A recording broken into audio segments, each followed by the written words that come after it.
Welcome to Stoa Conversations. My name is Caleb And I'm Michael Ontiveros. Tremblay. And today we're going to be talking about the Abolition of Man, the second chapter entitled The Way. This will be our second episode on C.S. Lewis's The Abolition of Man. And I think this chapter gives some more grounding and background on it. If you haven't had a chance to listen to the first episode, of course. But this chapter is where C.S. Lewis grounds the philosophy of life in what he calls the way or the Tao, and he offers an argument for, broadly speaking, traditional values, traditional morality, and most importantly, perhaps a model for human development, for what it looks like to become a better person. So lots of good stuff in this chapter, both I think from the theoretical and the practical sense. Yeah, and then so a reminder for context, this is a series of lectures that C.S. Lewis gave, and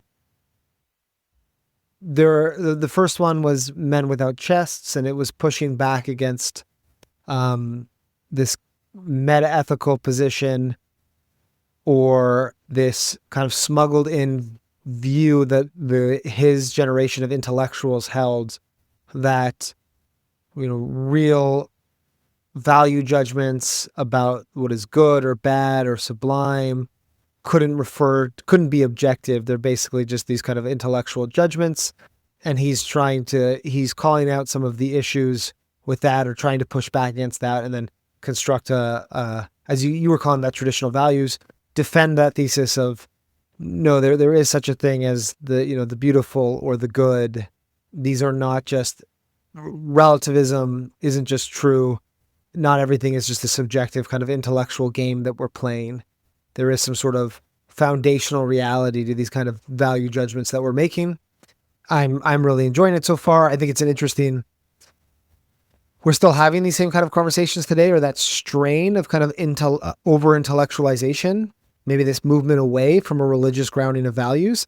That kind of strain still exists. It still exists when I was in university, when I was doing philosophy. And so I appreciate C.S. Lewis is a Christian, but he's not just rejecting it. It can't be true because Christianity is true, and those two are in opposition. He's doing a kind of a philosophical exercise here, where he's calling out some of the issues in this subjectivist view of value. So that's the exercise as I see it, just for some more context. Yeah, absolutely.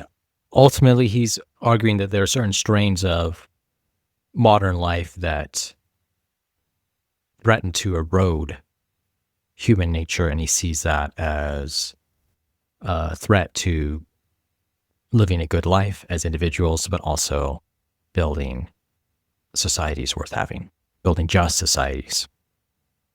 And when we talk about traditional values, I don't just mean conservative values from the 90s or the 50s or whatever your time frame is. C.S. Lewis is really talking about values that he sees as shared by the major philosophical and religious traditions, from Confucianism to Christianity to Stoicism and so on. So I think that, that's what we're talking about, these values of justice, beneficence, thinking you have duties to your parents, to your children, to posterity. So if you get a chance, he has a list of those at the very end in an appendix. But that's what he's defending. And he's defending them against, as you said, this view of subjectivism, which is this idea that values, they're just feelings. They're not an objective reality. Perhaps people who have these kinds of views, or a cluster of different views, think there's something important to a fact versus value distinction. Science deals in the reality of facts, but when it comes to moral judgments, those are just opinions, and they can't be justified. So that's what he takes as the primary foil initially in these first two chapters, is this view of subjectivism. He gives an example in the first lecture of someone who looks at a waterfall and states that it is sublime. Another person takes the same view but that says that is merely pretty. And the educators whose work he's covering essentially say there's no fact of the matter. These statements are just statements about the viewer's feelings. You can see this in a number of, not just in the works of this time period, I guess the 1930s Britain, but of course you have common claims today, like the facts or opinions distinction, but also beauty is in the eye of the beholder, or something like this, taking that as a serious philosophical view, saying that values, whether it's beauty, justice, what have you, are nothing more than statements of opinions, expressions of feelings, what have you.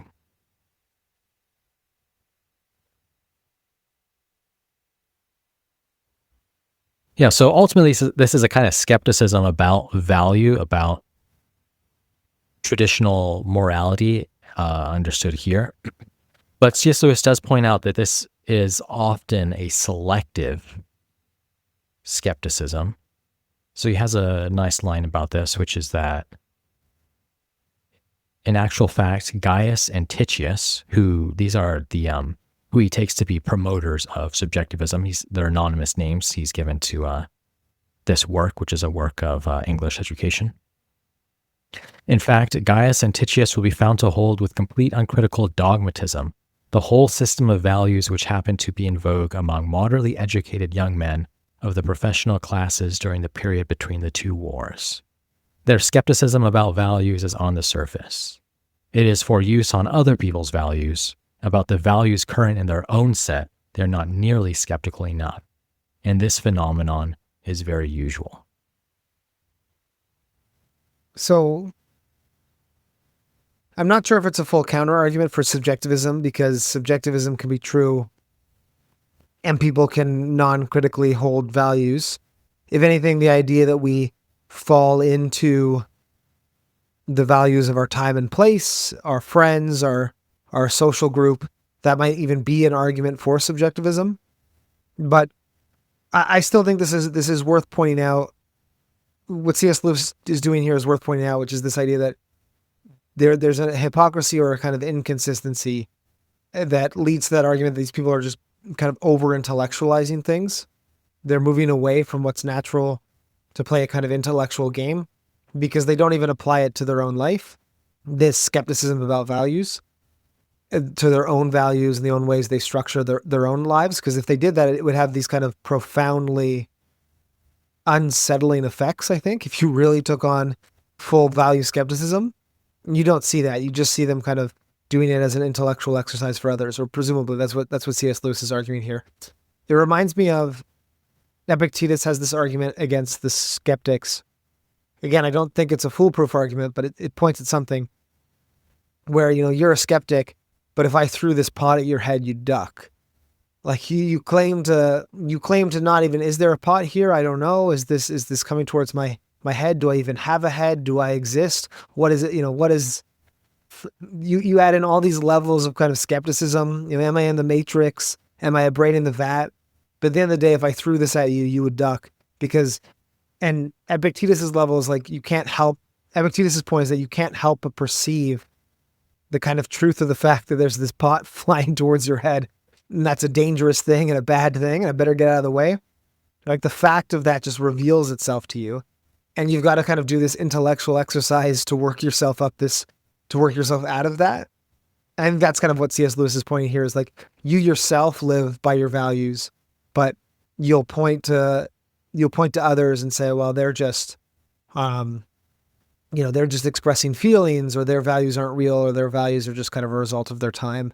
But you don't, we can't help but not live that way ourselves. That's how I take it. What do you think? Right. No, I think you're correct to say that this is not a knockdown argument against skepticism or subjectivism, but there is something important that emerges from this point, which is that the skeptic or subjectivist is called to defend their values because they are making value judgments. So then that question arises, are they satisfying with just saying those are their feelings, or do they want to say something more than that?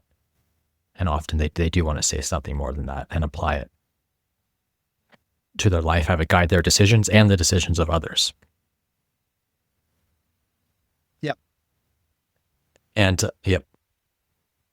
So I think, and then, so the next place C.S. Lewis moves here is then to say, look, if you are in this set of people who are drawn to these kind of subjective attitudes, these kinds of statements, he has a nice line here. Maybe you think of yourself as more progressive or as discovering parts of morality that the past didn't have access to. He has this line, say, about this class. They claim to be cutting away the parasitic growth of emotion, religious sanction, and inherited taboos in order that real or basic values may emerge. The question is, if you want to say, not go the full subjectivist route, but find some kind of grounding for values that are novel, that don't fit into traditional morality, the question is, how do you do that? And he covers a few different options. So it's a large philosophical question, of course. What grounds virtue, what grounds judgments of beauty, and judgments of what's ugly, what's good, and what's evil. But he goes through some candidate answers, finds them wanting, and ultimately says you should ground your values in what he calls the way, the Tao, ultimately a picture of nature. But there are alternatives to that. One alternative you see, and sometimes this will be mentioned in works today as well, is grounding values in altruism. Why is it that it's good to die for a good cause?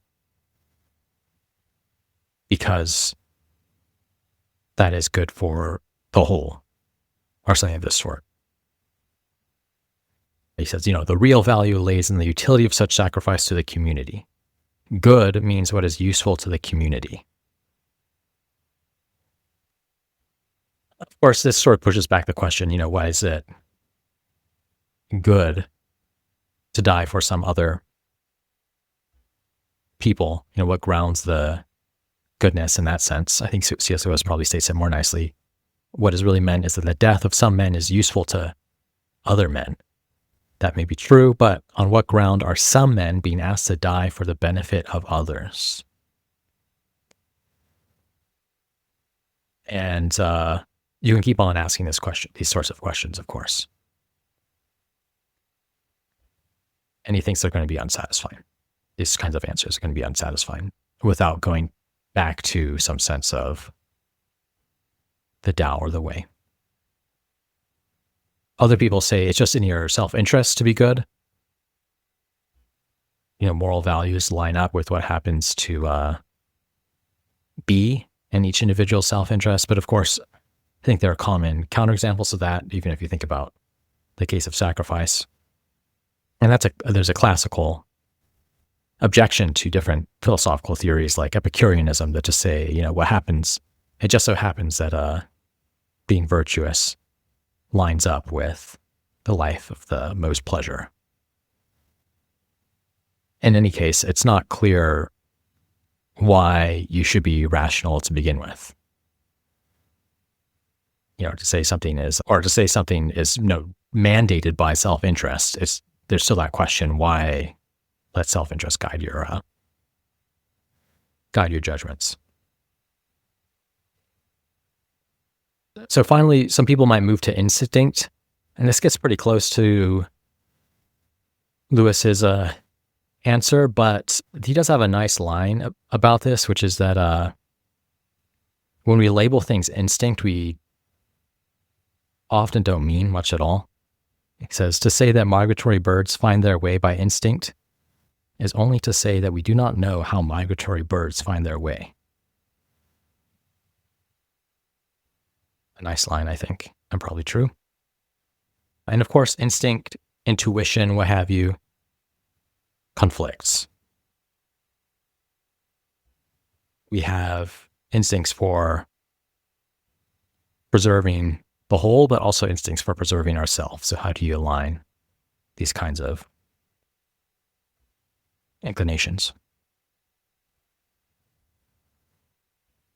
At any rate, a lot of these popular answers to what grounds good and evil, whether it's altruism, egoism, or instincts, Lewis argues are insufficient.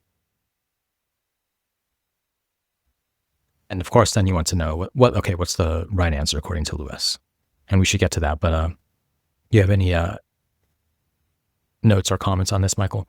Yeah. So what's going on here? I thought that was well explained. What's going on here is, maybe if we look at it like a developmental picture, I don't know, I feel like this happens when you're teenagers. You're like, why are these rules in place? Like, what's going, like, don't tell me what to do. I should be able to create my own, my own value system. Maybe you don't say that as a teenager, but you're like, you start questioning things. Sure. And if we start to question those things, unless you're just going to say nothing, these are just nonsensical statements. They have to have some sort of grounding to them. And then he goes through the kind of groundings that people come up with if they're not going to appeal to the Tao. They're not going to appeal to a Christian God or the kind of traditional values. You went through those 3 examples of altruism, egoism, or instinct. So when I say good, I just mean what's useful to other people.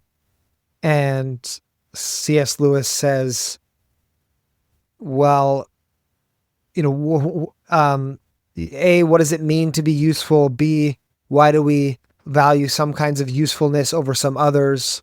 Like, why do we value the usefulness of courage over other kinds of usefulness? And I'm quite useful to people if I go about as a hitman murdering somebody. I mean, C.S. Lewis doesn't use this example, but you think like I'm quite a bit useful if I go and I murder people. I'm useful to one group, but that seems there seems in some ways we don't privilege we don't value all the kinds of usefulness. There seems to be something else underneath there that makes some kinds of usefulness better than others. Yeah, then egoism, there's the argument against egoism, but the one that I find most compelling is that argument against instinct. I mean, you explained it well, which is just that people say, well, we're just living on instinct, or we're just following our instinct. We're just doing what seems natural or what feels natural to us. A lot of the times, I think the Stoic argument, poorly explained, could fall into this bucket. And the point there is that our instincts conflict with each other. Our urges conflict with each other. We need some sort of way to... They're at war with each other. We need some sort of ways to pick one over the other, which one should be obeyed and which one should be ignored. I have many conflicting instincts, and how do I differentiate them? Well, I need to appeal to some sort of value system outside of those instincts. I need to appeal to some sort of conception of the good outside of those instincts. And again, I could say what's good for me or what's good for other people, but if I'm not begging the question, then I'm just, again, referring to what's useful. And usefulness is not really that satisfying if it's just the preferences of some people. And it's also just like not how we think about these things in practice. We don't reduce them to just the preferences of people. We have some sort of conception of the good that we rely on. I basically tried to re-summarize that to my understanding, but that's the play. I think you laid the groundwork well. That makes sense to me, but I just wanted to provide a bit more context about, it's a response to other kind of justifications people are going to make that don't appeal to traditional values, to Christian ethics. And it's like, this is why these fail. And the instinct one is most appealing to me, because I think you see that the most is like, people are just doing what they feel is right. But you need ways to differentiate between those feelings. You need some sort of measuring stick to measure things against. And you end up in this problem if you don't have that. And so where do we find that? We find that in the Tao, or the way, as he'll argue moving forward. Right. Yeah, that was really well put. And it's helpful to have a concrete example for what he's arguing against. And I think your example of the rebellious teen is useful. Again, not one he uses, but someone, if you're younger, you might think about this traditional value that you should obey your parents or you owe them something in some sense because your parents benefited you. But you might judge, I didn't decide to come into the world. Why do I owe anything to my parents? And likewise, I didn't decide to choose this specific society out of others. Why do I owe something to my city, my state, what have you? And you could continue that line of thought, why I owe anything to posterity? I'm not having children at this time. So you have this picture perhaps of a rebellious teenager questioning traditional morality, some of these traditional ideas that you have obligations to your parents, your society, posterity, whatever. And you might say at the end, these just are value judgments without any substance behind them. They're just opinions. One of C.S. Lewis's moves against this, perhaps his primary move, is that a lot of, you're making a kind of moral innovation in a way. If you're the rebellious teenager, you're saying, the traditional morality, that's something we should be skeptical of because, there's even an argument, I didn't choose my parents, my society, what have you. So you're making that kind of judgment, but he states in a way that's self-refuting because you're relying on the fact that you didn't choose these relationships as a justification for tossing out some parts of traditional morality. But the highlighting of choice, highlighting of freedom, that also is a part of traditional morality. All the philosophical traditions, religious traditions give some place to honoring the individual's decisions, within limits, of course, but let's take the Stoics as an example of traditional morality. They think you have obligations to your parents, but they're fairly clear that you shouldn't obey them in all cases. Even traditional Roman morality has their famous legends where people disobey their parents or parents end up deciding that, in a one famous case, that they ought to execute their children because they were traitors to the state. So all that's to say is often this kind of skeptical attitude is merely choosing one part of morality, focusing on that, and then just being skeptical about the rest. But there's no principled way to do that, is Lewis's argument. Yeah, that makes good sense. There's not a principled way to do that without accepting the value of, without being compelled by, you're responding to this traditional morality, you're not throwing it out. And so in responding to it, if you ignore half of it, it's just not as satisfying. So if you're just focusing on the half of it that is beneficial to you at that point, that's not really the right way to approach it. It's not a mature way to go about your ethical development. I like this idea of innovation because I might be jumping ahead a bit, but he talks about Nietzsche, and there's that idea of creating your own morality in Nietzsche, and he uses this great metaphor to emphasize what it would mean to throw out morality, and basically there's a lot to be said about innovating on ethics, saying, okay, we've been trying to find out the right way to live.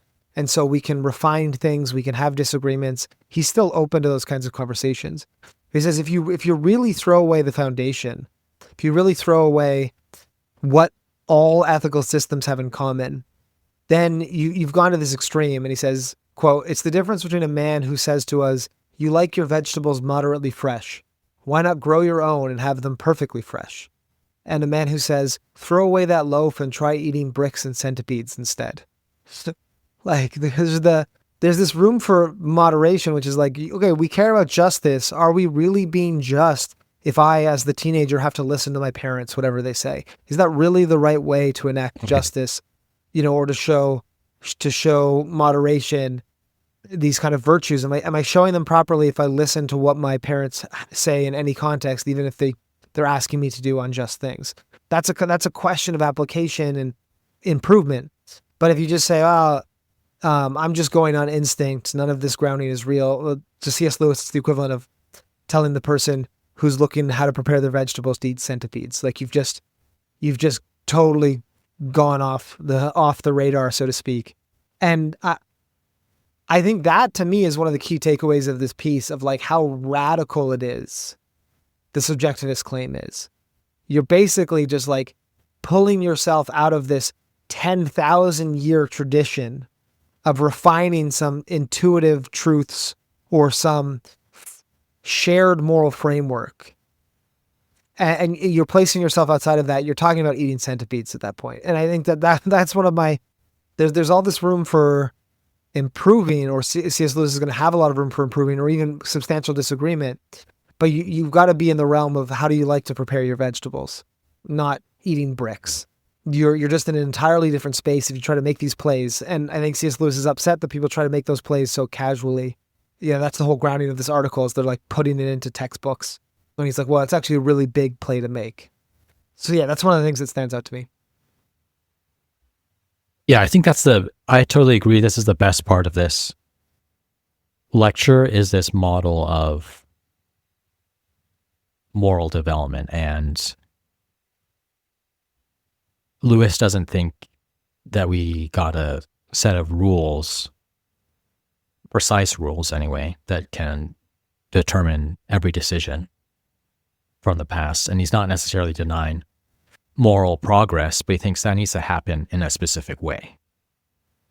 And he has another nice metaphor where he talks about innovation in language. So there's a difference between altering a tradition from within and from without. And ultimately, he thinks moral development should come from within. A theorist about language may approach his native tongue as it were from the outside, regarding its genius as a thing that has no claim on him, and advocating wholesale alterations of its idiom and spelling in the interests of commercial convenience or scientific accuracy. That is one thing. A great poet who has loved and been well nurtured in his mother tongue may also make great alterations in it, but his changes of the language are made in the spirit of the language itself. He works from within. The language which suffers has also inspired the changes. That is a different thing, as different as the works of Shakespeare are from basic English. It is the difference between alteration from within and alteration from without, between the organic and the surgical. In the same way the Tao admits developments from within. There is a difference between a real moral advance here and a mere innovation.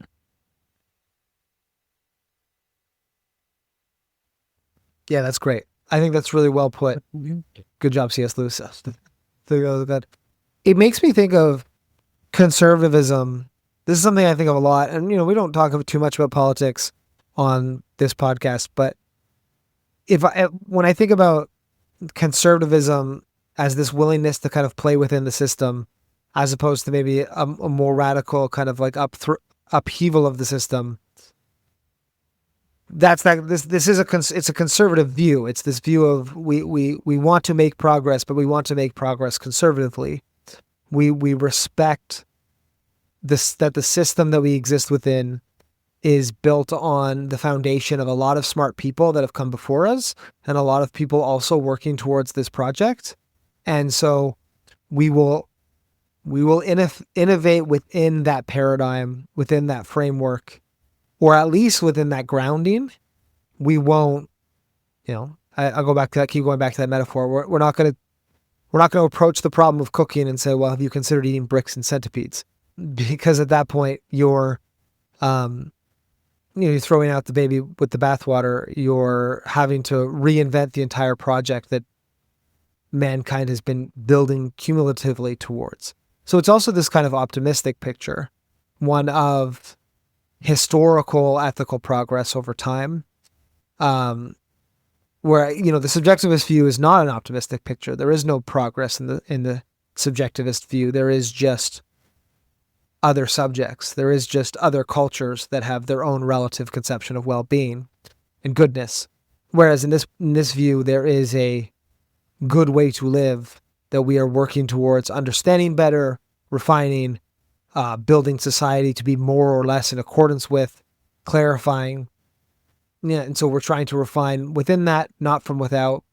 And I think there is a tendency to try to refine from without because it can be easier in some ways. It's less complicated to do something entirely new than it is to move, to make a profoundly impactful moral text the way something like Marcus Aurelius has done, or like the Bible, or any of these things we're still reading. That is a much, much harder project than it is to say, than to create your own ethics in a way in your own individual island. I'm getting a bit off topic, but I think that's why there's this tendency to approach things from the outside. It's a bit easier, I think, but ultimately less worthwhile, perhaps. No, I think that's right. You can say these people in the past were mistaken, and then just cling to some of your favorite value judgments without much more introspection or reflection.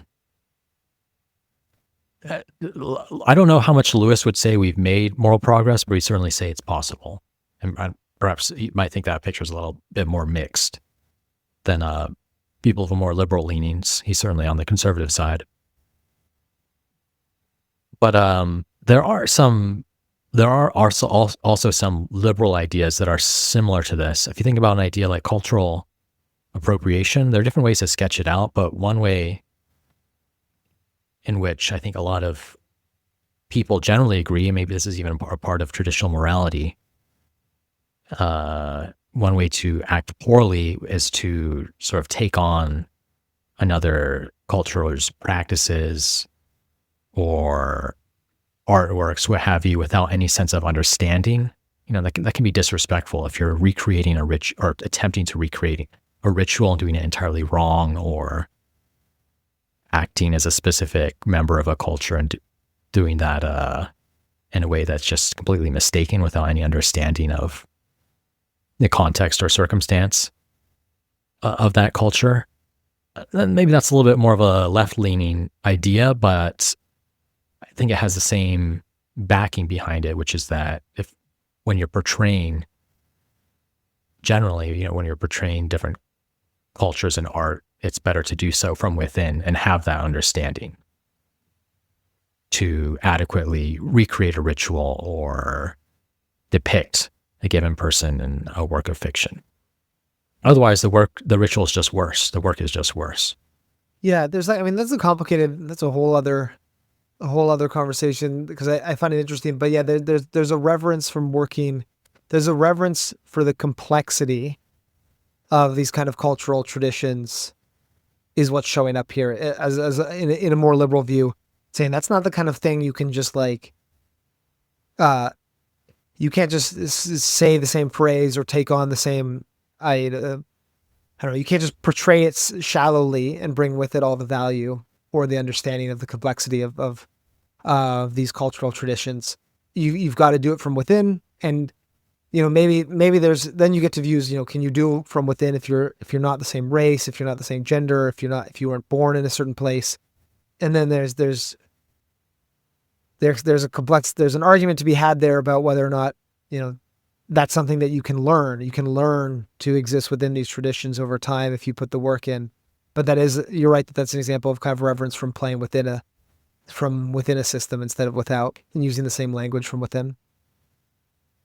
Another view of moral progress, in graduate school, I had this professor, Will Kymlicka, who's quite prominent, now works a lot in animal ethics. And he was talking about this view he sees basically the liberal kind of political movement as being taking these things we understand to be ethical goods, like treating people with respect, treating them how we want to be treated, these basic kind of norms of consideration and political inclusion, and then expanding that to like a larger and larger circle of beings.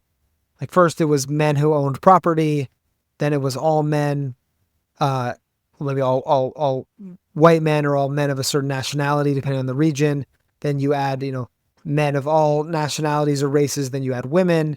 You're continually trying to just like expand the number of people that are included in this, in politically and socially in this like realm of consideration. And then ultimately his project was you eventually go so far out, you start including non-human animals as well. And you start giving them the kind of considerations they include and getting to that level. But I thought that was an interesting picture of moral progress, of it's not just, we're not just arguing about different kind of a different kind of subjectivist views. It's saying, no, we've got a pretty clear sense of what it means to treat people properly, but we're not living up to that expectations at the margins. People with disabilities, so trying to extend that consideration further and further in something that's very intuitive and easily understood. It's just making sure that extends fully out. Again, not what C.S. Lewis is talking about exactly here, but it's this idea of how I think you can just have discussions of like non-ironic moral progress, or like you don't have to overcomplicate it. It's just like taking these kind of foundational values we already know and understand and just expanding them to more and more people. I think that's the right model. And then, of course, the question arises, are there other parts of traditional morality that those pictures are erasing?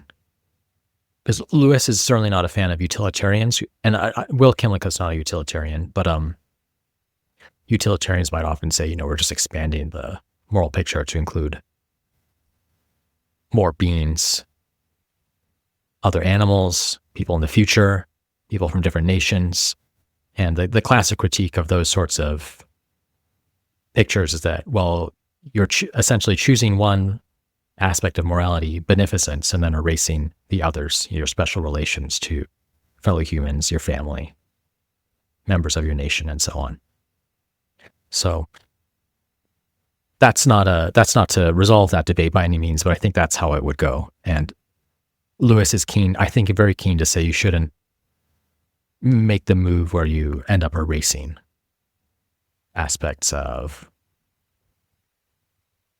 these aspects of traditional morality. Yeah, that's a good point. Without extreme confidence.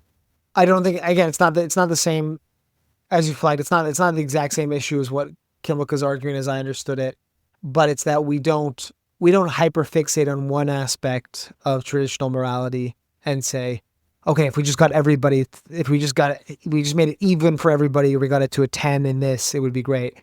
There is multiple aspects to it. One example is like, your obligations to strangers versus your obligations to family members.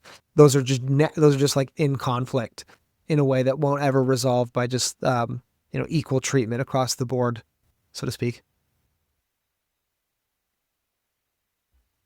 Yeah, that's cool that you had Will Kymlicka. I didn't know that. I actually did in undergrad. I did a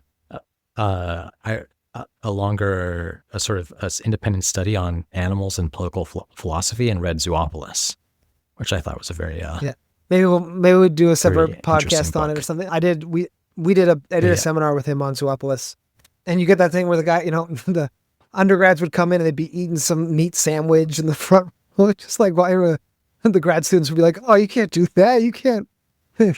You can't be just like eating meat in front of Kymlicka. It was that stands out to me. But anyway, I don't know if we'll cut this or keep this in, but my graduate program was like a lot of animal ethics and then like a lot of vegans, just because of the kind of pull he had. So it was interesting. Gotcha. Yeah, that's cool. A book that is ahead of its time, maybe in both positive and negative senses of that word. It might be fun to talk about. Let's see, what else do we want to say about Lewis? So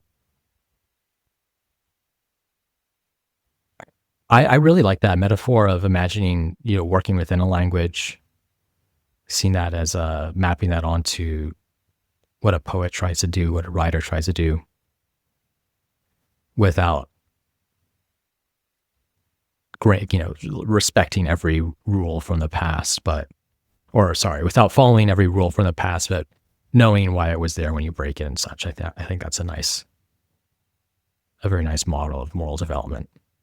That's perhaps in some way not as scientific, but seems appropriate for the complexity of the world. Development more as an art than as a science, so to speak. Yep. Cool. So the next chapter, Lewis is going to tackle, this is sort of his response to subjectivists, people who have a sort of subjectivism for thee, but not for me type attitude. And the next chapter is going to be on the abolition of man, what he sees as modern threats that are closer to a wholesale rejection of value. And he's gonna spec that out. But so far, what we've got is his argument against subjectivism, a sketch of the Tao, the way, finding values in human nature at large, and values that are not so mysterious, that are familiar to everyone. So that might be the best place to end, are some examples that he gives. What do you think? Yeah, I think that'd be really helpful. Yeah, so some illustrations of the Tao. He doesn't say this is exhaustive by in any sense, but there are general laws, he says. There are laws or duties that he finds in a number of traditional cultures. First, the law of general beneficence. It has a negative form, don't be cruel. There's a line in Old Norse, in hell I saw murderers. Slander not, from Babylonian, im to samas. Thou shalt not bear false witness against thy brother. That's from Exodus. And a number of other examples. Essentially, do not harm others. But on the positive side, we also should help others. Nature urges that a man should wish human society to exist and should wish to enter it. That's from Cicero on duties. When the people have multiplied, what next should be done for them? The master said, enrich them. John Chu said, when one has enriched them, what should be done for them? The master said, instruct them. That's from the Analects, Confucius. Do to men what you wish men do to you. That's from the Bible, Matthew. So we have a law of general beneficence, and that applies to all humankind. In general, do not harm, do help. Then the law of special beneficence. It is upon the trunk that a gentleman works. When that is firmly set up, the way grows, and surely proper behavior to parents and elderly brothers is a trunk of goodness. That's from the Analects by Confucius.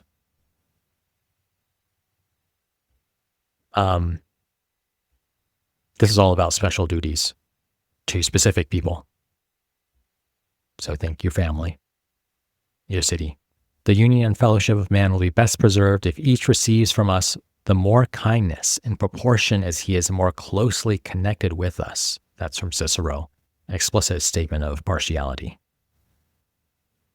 Following this, he mentions duties to parents, elder, and ancestors, and has examples from Hindu, Egyptian literature,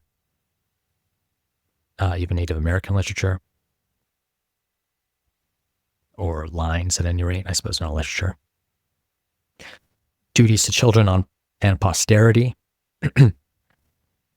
and then laws of justice, which include sexual justice, thou shalt not commit adultery, honesty, justice in court. Whoso takes no bribe, well pleasing is this to Samos. That's Babylonian again. Then the law of good faith and veracity, to speak the truth, not to speak lies. Then the law of mercy. The poor and the sick should be regarded as lords of the atmosphere. That's from Hindu. The law of magnanimity, like beneficence, but perhaps a little more expansive. There are two kinds of injustice. The first is found in those who do an injury. The second in those who fail to protect another from injury when they can. Roman Cicero. Death is to be chosen before slavery and base deeds. Again, that's Cicero. Is not the love of wisdom a practice of death? From Plato. Verily, verily, I say to you, unless a grain of wheat falls into the earth and dies, it remains alone. But if it dies, it bears much fruit. He who loves his life loses it. That's from the Bible, John. So those are 8 laws, I suppose. We have laws, duties of traditional morality, what we've been speaking of as the way, the law of general beneficence, the law of special beneficence, duties to parents, elders, ancestors, duties to children and posterity, laws of justice, the law of good faith and veracity, the law of mercy, and then last, the law of magnanimity or nobility. And I think those map on nicely to when the Stoics think about the 4 virtues, the classical virtues of Plato: courage, justice, wisdom, and temperance. That would also fit within this. We can call it traditional morality, but in one way it's kind of common sense morality as well. These are, although the experts are all in rather lofty language, there's certainly common forms of them as well, focusing on helping others, not harming them, doing right by your family, city, and such. So then that's something that Lewis thinks we should be, all of these are things we should be careful to avoid erasing, and be especially careful not to say these are just subjective things grounded in feelings. Otherwise, one is left rudderless without a good grounding for a philosophy of life. Yeah, I think that's great. I think the Tao makes it sound very lofty, but I think he's using that because it's kind of a cross-cultural reference. But I love that idea of common sense morality. These are just things that you could say to a normal person, somebody who's not super deep into philosophy. Your friend or a family member. Hey, we should be honest. We should have some sort of justice in our romantic relationships, or some sort of conception of we have obligations to the people we are romantically involved with. We should be merciful. I don't know if we'd say merciful. We should be nice to the people that we have power over. And people would be like, yeah, I agree. Or that all makes sense. I like that idea of common sense. I think that kind of cuts to the root of it. The other thing I was thinking when you were reading these out, I thought they were really helpful. But we spend so much time doing philosophy, nitpicking about differences between things. And so this is a really helpful exercise for us to just zoom out. And if you really think of all the different ways you could construct morality, we are tending to circle around a few common themes here pretty consistently. We are talking about how to best prepare the vegetables. We aren't feeding people bricks and centipedes. And that's just the paradigm shift for me. That is my big takeaway from this. We spend so much time focusing on how different the Cynics are from the Stoics or the Epicureans or modern morality or Christianity or something like that. But we're all kind of still playing the same game. We're all building from this foundation. And now, the hardcore skeptic could say, well, that's just a quirk of our biology. That's just a quirk of our instinct that derives that. But it's still descriptively a really interesting fact to call attention to after so much time debating the differences. Absolutely. Well put. I think that's a good spot to end. Next time, we'll discuss the abolition of man. Thanks for listening, all.